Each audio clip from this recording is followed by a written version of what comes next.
वाले साझेदारी का पुनर्गठन। इस चैप्टर का नाम है साझेदारी का पुनर्गठन, या इस चैप्टर को हम लोग कह सकते हैं साझेदारों के लाभ हानि अनुपात में परिवर्तन। क्या बोलेंगे इसको? साझेदारों के लाभ हानि अनुपात में परिवर्तन, ये चैप्टर का नाम है। ठीक है, क्या होता है इसका मतलब? देखिए इस चैप्टर का मतलब क्या है, चलो हम आपको समझाते हैं। मान लीजिए 3 साझेदार थे, साझेदार ए था, साझेदार बी था और साझेदार कौन था? सी था। तीनों ना 3:2:1 के साझेदार थे और इन्होंने 15 साल से 15 वर्षों से लगातार क्या करते आ रहे हैं? व्यापार करते आ रहे हैं। और इनका एक साझेदारी सल्लेख है, इनका एक क्या है? साझेदारी सल्लेख है, जिसमें तमाम नियम और शर्तें क्या की हुई है? लिखी हुई है। आई बात समझ में आप सभी को?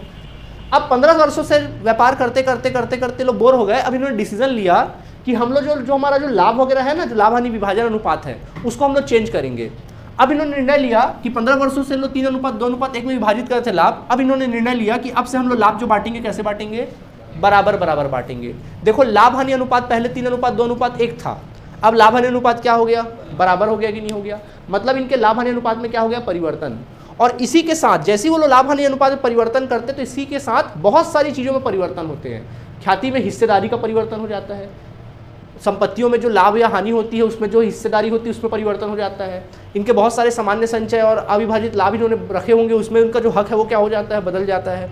तो इसी को कहते हैं लाभ हानि परिवर्तन, लाभ हानि विभाजन अनुपात में क्या होना? परिवर्तन होना। और पुरानी साझेदारी सल्लेख को क्या करते हैं लोग? फाड़ के फेंक देते हैं और एक नया चमचमाता हुआ नया साझेदारी सल्लेख का क्या किया जाता है? निर्माण किया जाता है। इसी को बोलते हैं साझेदारी का क्या? पुनर्गठन होता है। कई बार साझेदार लोग भाई व्यापार कर रहे होते हैं तो उनको चेंजेस करना पड़ता है, पर परिवर्तन ही प्रकृति का क्या है?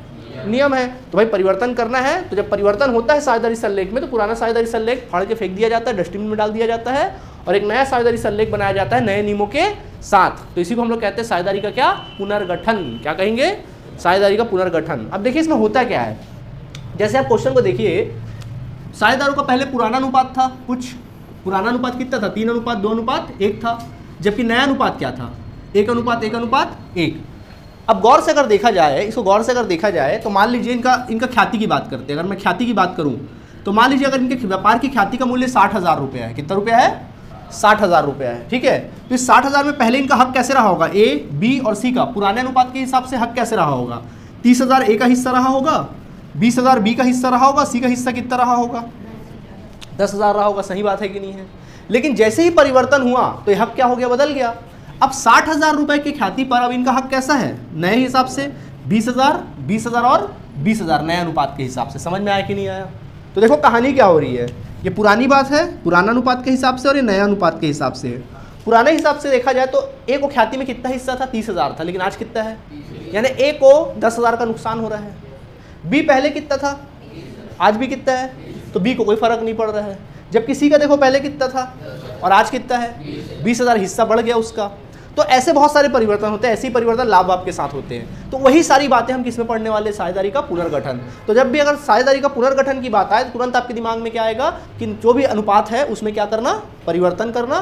साथ में साझेदारी सल्लेख में क्या करना? नए साझेदारी सल्लेख का क्या करना? निर्माण करना। इसी को कहते हैं साझेदारी परिवर्तन। अब इस प्रोसेस में क्या क्या होते हैं सारी बातें हम लोग डिटेल में देखने वाले हैं। कोई दिक्कत इसमें आप लोगों को?